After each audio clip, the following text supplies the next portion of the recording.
Welcome back. आप देख रहे हैं कहानी कुर्सी की मैं बात अब दिल्ली की कुर्सी की। जी हाँ, अब ये महाराष्ट्र झारखंड के चुनाव के बाद दिल्ली की ही बारी है विधानसभा चुनाव में। और अरविंद केजरीवाल ने मुख्यमंत्री पद छोड़ने के बाद दिल्ली की जनता के बीच में जाकर जबरदस्त तरीके से माहौल बनाने का प्रयास शुरू कर दिया है। अब वो पदयात्रा निकाल रहे हैं। कल विकासपुरी में थे, कुछ लोग उनके सामने प्रदर्शन करने के लिए आ गए। कल बहुत ज़्यादा उसकी तस्वीर नहीं आई थी, आज उसकी तस्वीर ज़्यादा आ गई है। देखिए केजरीवाल जी चल रहे हैं और ये लोग जो हैं कुछ नारेबाजी, कुछ हंगामा कर रहे हैं वहाँ पर। अब इसको आम आदमी पार्टी ने कहा कि ये लोग जान से मारने आए थे अरविंद केजरीवाल, उन पर जानलेवा हमला हुआ। बीजेपी कह रही कोई जानलेवा हमला नहीं है। अगर आप कहीं जा रहे हैं, लोगों के बीच में स्थानीय लोग ही आपका विरोध अगर करने लगे तो इसको आप क्या आम जनता को कह रहे हैं कि वो आपकी जान की दुश्मन बन गई है? ये केवल आम लोग थे और कोई नहीं। लेकिन आम आदमी पार्टी, उन्होंने कहा कि भाई हमारा सबसे बड़ा नेता जा रहा है, पुलिस कुछ कर नहीं रही है, कोई प्रोटेक्शन नहीं थी, इन लोगों को दूर करने की कोशिश भी नहीं हुई। बहरहाल ये दोनों पार्टियों के बीच में एक अलग विवाद का विषय बन गया। ये तस्वीरें में बहुत सारी स्टेटमेंट्स आई हुई थी। बीजेपी मुख्यमंत्री आतिशी जी ने प्रेस कॉन्फ्रेंस करके कहा कि हमें चुनाव में बीजेपी नहीं हरा पाती। जो सच है कि नहीं हरा पा रही है, वो अरविंद केजरीवाल की जान लेने पर आमादा है। और वीरेंद्र सचदेवा बीजेपी के जो प्रदेश अध्यक्ष हैं, उन्होंने कहा कि शीश महल से निकलकर सड़क पर चलने की अब केजरीवाल जी को आदत नहीं रह गई है। भारतीय जनता पार्टी के गुंडों ने अरविंद केजरीवाल जी पर हमला किया। भारतीय जनता पार्टी को पता है कि वो अरविंद केजरीवाल जी को, आम आदमी पार्टी को चुनाव में हरा नहीं सकती है। इसलिए वो इस गंदी राजनीति पर उतरकर अरविंद केजरीवाल जी पर हमला करना चाहते हैं, उनकी जान लेना चाहते हैं। पिछले 2 साल से भारतीय जनता पार्टी ने अरविंद केजरीवाल जी को परेशान करने में कोई कसर नहीं छोड़ी। अब भारतीय जनता पार्टी को साफ साफ दिख रहा है कि उनकी अरविंद केजरीवाल को परेशान करने की साजिश, अरविंद केजरीवाल के काम रोकने की साजिश जब हर तरफ से नाकाम हो गई है, तो अब वो अरविंद केजरीवाल जी की जान लेना चाहते हैं। कल जो कुछ भी विकासपुरी में हुआ और जिस तरह से पुलिस की मिली भगत सामने आ रही है,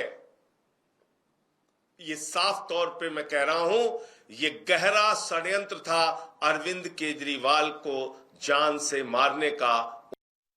भारतीय जनता पार्टी के जुड़े हुए लोगों ने अरविंद केजरीवाल जी के ऊपर हमला करने की कोशिश की है। इससे पहले भी अरविंद केजरीवाल जी के ऊपर कई बार हमला करके उनको नुकसान पहुंचाने की कोशिश हुई। विकासपुरी में वहाँ की स्थानीय जनता इस जमानती केजरीवाल से सिर्फ गंदे पानी की शिकायत लेकर गई थी। उनको वो गंदा पानी पीने के लिए कह रही थी और उनके जो विधायक साथ में थे उनको पीने के लिए कह रही थी, जिससे केजरीवाल बौखला गए। शीश महल से निकलकर सड़कों पर चलने की आदत अब आपको रही नहीं। और अगर जनता आपसे सवाल पूछ रही है तो आप उसे हमला बता रहे हैं, बीजेपी का हमला। केजरीवाल, आपने दिल्ली को सड़क, बिजली और पानी के नाम पर ठगा है, लूटा है, और दिल्ली की जनता आपसे सवाल पूछ रही है। लेकिन आपके विधायक हर क्षेत्र में दिल्ली को लूटने का काम कर रहे हैं। कि आम आदमी पार्टी के सिर्फ 3 ही हथियार हैं: हताशा, निराशा और झूठ का प्रचार। आप करते रहिए, लेकिन केजरीवाल साहब, दिल्ली की जनता के सवालों के जवाब तो आपको देने पड़ेंगे। तो आइए एक बार जरा वो तस्वीरें हम फिर से एक बार देख लें जिसमें कहा जा रहा है कि उन पर जानलेवा हमला हुआ, ताकि फिर बात करने में भी आसानी रहेगी। एक बार ये तस्वीर पूरी चला दीजिए।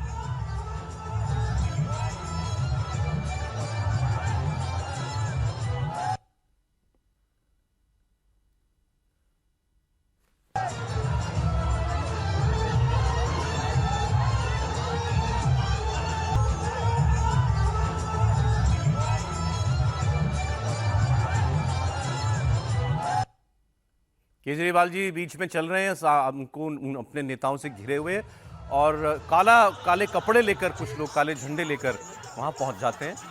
ये देखिए नजदीक है उनके, तो ये तो दिख ही रहा है। लेकिन क्या इसको ये कह सकते हैं कि उन पर कोई हमले जैसा हुआ, या वो भी जानलेवा हमले जैसी कुछ प्रयास किए गए उनके ऊपर? पुलिस ने कहा है कि ऐसा कुछ भी नहीं हुआ। आम आदमी पार्टी जाहिर है पुलिस के स्टेटमेंट को क्यों तवज्जो देगी, लेकिन पुलिस ने अपनी तरफ से कहा है कि केजरीवाल जी के ऊपर हमला जैसा तो बिल्कुल भी नहीं हुआ, विरोध उनका जरूर हुआ था। और जो वीरेंद्र सचदेवा भी कह रहे थे कि लोग गंदा पानी पीने को मजबूर हैं, वो आए वहां पर तो लोगों ने कहा कि लो ये पानी पी करके आप दिखाइए, आप मुख्यमंत्री रहे दिल्ली के, किसी ने कपड़े वपड़े भी उतार दिए वहां विरोध में, तो हंगामा तो था, इसमें कोई शक नहीं। अच्छा, ये लोग बीजेपी से जुड़े हुए हों, इसमें भी कोई आश्चर्य की बात नहीं है कि ये बीजेपी के वर्कर्स भी हों। भाई चुनाव होने जा रहा है तो ये तो आप सड़क पर निकलोगे पूर्व मुख्यमंत्री, तो ऐसा विरोध भी हो सकता है, पर अगर हमला हुआ निश्चित तौर पर सौरभ, अगर आम आदमी पार्टी के विरोधी हैं तो स्वाभाविक तौर पर दिल्ली में गए तो बीजेपी के ही होंगे वो लोग, और वो जा सकते हैं, विरोध प्रदर्शन कर सकते हैं, और उसको जानलेवा हमला जैसी चीज़ तो दिख तो नहीं रही, कम से कम अभी तक जितनी चीज़ें सामने आई उसमें तो कहीं से नहीं लगा। लेकिन आम आदमी पार्टी की एक कोशिश रहती है कि किसी चीज़ को बहुत बड़ा करके दिखाना, उसके तहत उन लोगों ने किया इस काम को। दूसरी तरफ बीजेपी ये दिखा रही है कि बिजली की समस्या है, पानी की समस्या है, और पानी की समस्या को लेकर ये लोग गए हुए थे और बता रहे थे, तो इसलिए इस तरह के हंगामा वाली। अब अरविंद केजरीवाल जाहिर एक सेक्शन के बीच में बहुत लोकप्रिय है भाई, 3 साल आप 3 बार सरकार कोई दो राय नहीं इसमें। तो अगर आप कहते हो कि उस नेता के ऊपर हमला हो गया तो एक रिएक्शन होगा लोगों में, उनकी कोशिश ये होगी। आरती जी बिल्कुल, देखिए लोकप्रिय तो है, लेकिन ये आपने जो फुटेज दिखाई इससे कुछ भी साबित नहीं होता है कि पहले तो ये कि ज़रूरी नहीं है कि वो बीजेपी के वो हो सकता है कांग्रेस के भी हो। मैंने कहा हाँ, मतलब हाँ, तो अगर इल्जाम ये है कि बीजेपी के लोग थे तो ये माना जा सकता है कि बीजेपी के लोग प्रोटेस्ट करने के लिए आए हैं। हाँ, हो सकता है, लेकिन ये हो सकता है कि कांग्रेस के जनता भी हो या कोई और पार्टी भी हो। लेकिन जिस तरह से लगातार पॉलिटिकल पार्टी, आम आदमी पॉलिटिकल पार्टी जो है वो हमेशा एक कंस्पिरेटोरियल मोड में होती है कि ये सब जो भी हो रहा है वो बीजेपी करवा रही है। मुझे नहीं लगता है कि इससे कोई फ़ायदा उनको होने वाला है। जो दिल्ली की जनता है, मैं दिल्ली में रहती हूँ, पानी की दिक्कत है, बहुत सारे इश्यूज है, सड़कों की हालत अगर आप देखें, लटेंस दिल्ली को छोड़ दीजिए, लेकिन बाकी सड़कें अगर आप देखें, ओवरऑल एक सिचुएशन में डिटेरियोरेशन आया है। लेकिन साथ ही साथ अगर आप जो नीचे वाला तबका है, और मैं ये हमेशा कहूँगी कि नीचे वाला तबका अरविंद केजरीवाल को वाकई अपना सेवियर मानता है, अपना चैंपियन मानता है। अभी भी वो बेशक आपकी इसमें जो अभी दिखाया है कि उन्होंने कहा अब इनको आदत नहीं रही है सड़कों पे चलने की, ऐसा वो जो नीचे वाला तबका है दिल्ली में नहीं मानता है, नहीं सोचता है। उनके माइंड में जो अरविंद केजरीवाल की जो इमेज बनी है कि ये गरीबों के देवता है और उनकी सुरक्षा के लिए और उनके भले के लिए खड़े हुए, वो इमेज इंटैक्ट है। मुझे नहीं लगता है कि उसमें कोई बदलाव आया। तो अगर उस तबके में इमेज नहीं आया है तो फिर तो ये चुनाव मतलब is it going to be any different from जो पहले हुआ? देखिए, अब उस वक्त जो पहले हुआ उसमें मिडिल क्लास और अपर क्लास जो है वो भी अरविंद केजरीवाल के साथ खड़े थे। अभी वैसा सिचुएशन नहीं है। मिडिल क्लास और अपर क्लास जो है उनके मन में अरविंद केजरीवाल का इम्प्रेशन बदल गया है, चूंकि करप्शन चार्जेस इतना जो भी पॉलिटिकल घर वाले इशू ने भी मुझे लगता है काफी लोगों शीश महल वाला इशू जो है उसमें वो बदलाव आ गया है और वहां पे धक्का लग सकता है आम आदमी पार्टी को। बट इनका कोर बेस मजबूत है। Core base, yes, right sir. देखिए, मेरा तो आकलन है कि अभी भी अरविंद केजरीवाल बहुत मजबूत है दिल्ली के अंदर। भारतीय जनता पार्टी के पास कोई चेहरा नहीं है अरविंद केजरीवाल के सामने जो आप पेश कर सको। वीरेंद्र सचदेवा अध्यक्ष हैं लेकिन वीरेंद्र सचदेवा और अरविंद केजरीवाल की आप तुलना करोगे तो वीरेंद्र सचदेवा कहीं नहीं टिकते अरविंद केजरीवाल सामने दिल्ली में, लोकप्रियता के मामले हो या बाकी मामले को लेके।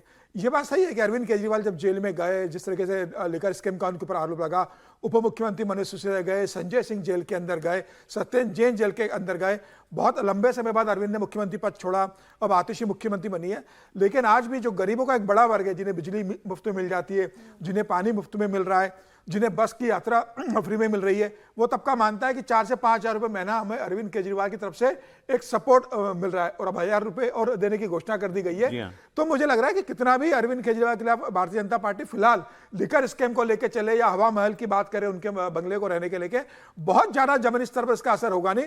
भारतीय जनता पार्टी इतने लंबे समय के बाद भी अपना कोई चेहरा दिल्ली में तैयार नहीं कर पाई जो अरविंद केजरीवाल के सामने खड़ा हो सके। सीधे कहा जाता है फिलहाल इस चुनाव में अरविंद केजरीवाल आगे ही खड़े हैं। बिल्कुल, मुझे लग रहा है सरकार अरविंद केजरीवाल फिलहाल बनाते हुए दिख रहे हैं। ठीक सर।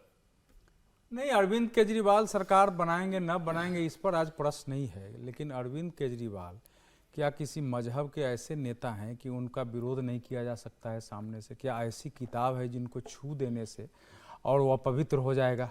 ये तो राजनीति में सामान्य स्थिति होती है कि आप जब चलते हैं काला झंडा, वैसे हम लोग एक ही बार छात्र जीवन में दिखाए, बाद में समझ में आया, हाथ पैर तोड़ दिया हमारे साथियों को, चंद्रशेखर सिंह मुख्यमंत्री थे, हॉस्पिटलाइज हो गए थे सब, तो हम लोगों ने सोचा कि काला झंडा के छोड़ के और विरोध करो क्योंकि इसको बुरा मानते हैं। अभी तक एक तो है कि आम आदमी पार्टी ने अरविंद केजरीवाल के नाम पर सहानुभूति लेने के लिए निहायत ही घटिया काम किया है। अगर कोई जनता है किसी पार्टी का, वो आपका विरोध कर रही है तो उस विरोध को विरोध के तौर पर लेना चाहिए। देखिए दिल्ली में सिचुएशन क्या है, वो खुद तो जाके सड़कों पर झांक रहे थे, यहाँ है फूटा, इसको ठीक करना है। आप हम लोग दिखा रहे थे ना कई दिन, तो क्या लोगों को उससे परेशानी नहीं हो रही मोहल्ले मोहल्ले में? क्या फूटों पर ब्रिज पर किसी का पैर फिसल के नहीं गिरा होगा? अगर 8-10 साल से उस पर नहीं हुआ है, छेद हो गए हो वहाँ, उसमें मतलब शौच पड़े रहते हैं, कई बार उसकी सफाई नहीं होती, लोगों को आएगा नहीं। जहां तक बिजली का सवाल है, देखिए बिजली के पानी का बिल नॉर्मल दिल्ली का सिचुएशन यह है कि आपको 2-3 महीने नहीं आएगा, एक ही बार 4,000, 5,000, 6,000 आता है। आप दिल्ली जल बोर्ड में दौड़ते रहिए। आम आदमी को इससे परेशानी है, झुग्गी झोपड़ी को छोड़ दिए, सब आदमी के अंदर गुस्सा होता है और वहां कर्मचारी कहते हैं अरे आप लोगों को केजरीवाल बेवकूफ बना रहे हैं, हम लोग इसमें क्या कर सकते हैं। उसी प्रकार से बिजली में भी कई बार बिल कम आता है, एकाएक ऐसी बिजली आता है कि आप दौड़ते रहिए बीएसईएस में, कोई समाधान नहीं होता है। कोई कहीं से किसी अफसर के पास जाइए, एक दूसरे के पास भेजता है। तो ये जो सिचुएशन दिल्ली में पैदा हो गई है, तो गुस्सा हो सकता है लोअर मिडिल क्लास को, बाकी लोगों को। वो झंडा लेके दिखाने पहुंच गए हैं। बीजेपी जीतेगी या हारेगी अलग बात है, लेकिन क्या आम आदमी पार्टी ऐसा पॉलिटिकल कल्चर पैदा करना चाहती है जिसमें अरविंद केजरीवाल का विरोध करना, सामने आके काले झंडे दिखाना या उनके बारे में कुछ बोलना, उन पर हत्या की साजिश हो जाती है? क्या उन पर हमले हो जाते हैं? एक वीडियो में ऐसा नहीं दिख रहा है, सामान्य सा विरोध है। इतनी सहन शक्ति जो आदमी आंदोलन से निकला है सर, पॉलिटिकल कल्चर कहते हैं इसको, राजनीतिक संस्कृति ऐसी हो कि आपको इतनी सहन करने की क्षमता होनी चाहिए थी कि हाँ चलो विरोध कर रहा है तो ठीक है, सहन कर जाओ। अच्छा ठीक है। अच्छा दूसरे पक्ष का भी बता दीजिए जरा हाल मुझे। वीरेंद्र सचदेवा जी जो है अभी कुछ एक कल या परसों, किसी रोज जो है परसों वो यमुना नदी में उतर गए थे नहाने के लिए, उसके बाद वो हॉस्पिटल पहुंच गए आज कि मुझे सांस नहीं आ रही, मेरी तबीयत खराब हो गई। ये उन्होंने जो है नहा लिया जाकर के, डुबकी मार ली यमुना में। अब दिल्ली की यमुना में मछली जिंदा ना बचे, अब उसमें पता नहीं होती है कि नहीं होती, ऐसा है वहां इंसान जाकर के डुबकी क्यों उन्होंने मारा, मुझे समझ में नहीं आया। इतना उसमें झाग तैरता है, इतना नहीं केमिकल्स मिले हैं उसके अंदर तैर रहे हैं, मतलब पॉइजनस है, जहरीली है दिल्ली की यमुना नदी कहना ही उसको बेकार है। वो नदी बची ही नहीं है, it is a dead river. Yes, और उसको वहां पर अब वो चले गए, एटलीस्ट इन दिल्ली के अंदर तो यमुना डेड है। ये सवाल केजरीवाल जी को सामने आएगा। उन्होंने बार बार सबसे ये कहा था कि मैं इन 5 सालों में मैंने अगर साफ नहीं कर दी यमुना तो मैं राजनीति छोड़ दूंगा। अब 2 महीने बचे हैं, क्या करेंगे अरविंद केजरीवाल जी ये तय कर ले। लेकिन ये भी ड्रामा था क्या? बिल्कुल नहीं। देखिए ऐसा है कि अब शॉर्ट, हम लोग तो नदी में नहाए हैं, देवेंद्र पराशर जी भी हमारे ही राज्य के, हम लोग तो कपड़ा खोल के ऊपर का, महिलाएं भले ऐसे स्नान करती, कभी कुर्ता पहन के तो हम लोगों ने नदी में स्नान नहीं किया है।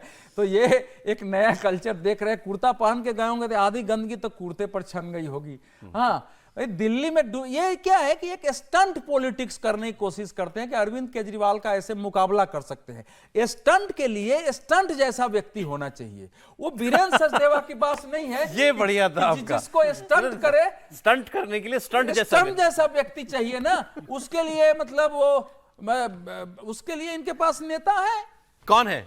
इनका स्टंट वीर कौन है? उसको बनाता ही नहीं है। उसको एक बार चुनाव लड़ा दिए क्या शीला दीक्षित के विरुद्ध, जो नाम तो बोलिए क्या नाम अभी बोलना, अभी बोल देता।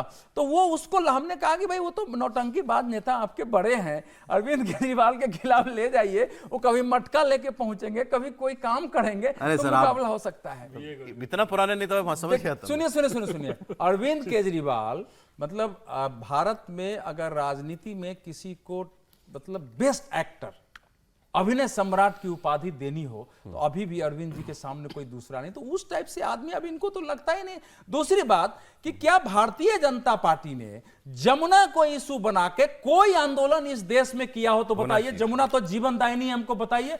हमारे एक मित्र हैं कि प्रतिदिन जागरण के लिए शाम को वहां आरती करते हैं और सुबह बेटे के साथ जाते हैं और बाहर सफाई करते हैं, उनको 25-50 लोग जाते हैं डेली नियमित। पिछले 3 साल से एक दिन भी ये काम उन्होंने नहीं। शर्मनाक है कि आप दिल्ली देश की राजधानी में ये हाल है।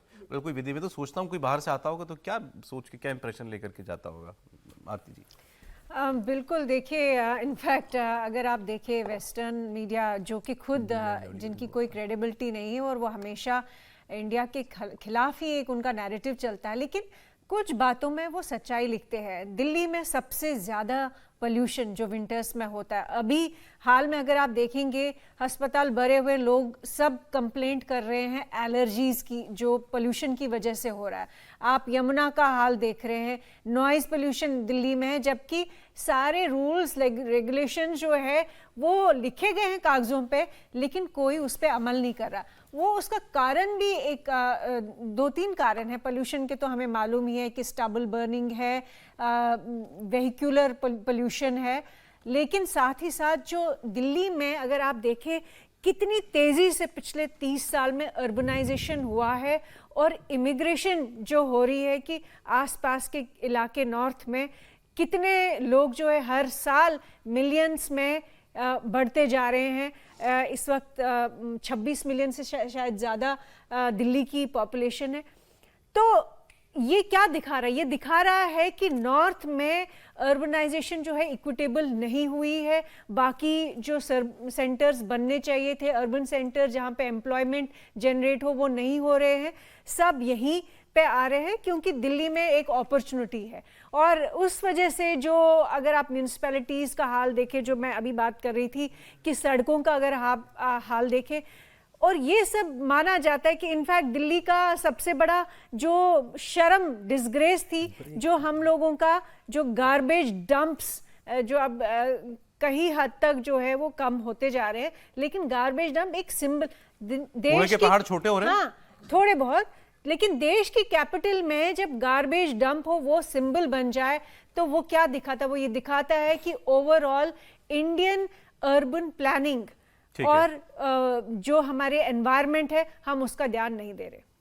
और ये यमुना की बात भी हम लोग कब करते हैं सर? हर बार देखें रिपोर्ट में इलेक्शन छठ से पहले, छठ से 1 महीने पहले ये सब होगा, फिर उसके बाद सब मुझे याद आ गया। सुनिए, इनके यहाँ एक ही आदमी है जो बाकी तो न टिकट ड्रामा में, उनका नाम है विजय जॉली। अगर विजय जॉली कहना जॉली तो अगर लगा दिए होते तो कुछ करता। दूसरा मैं जो कह रहा हूं, आरती जो करें, देखिए 90 के आसपास से दिल्ली में जो है माइग्रेशन बहुत ज्यादा हुआ है। बाद की सरकारों ने उसको अपने स्तर से संभाला।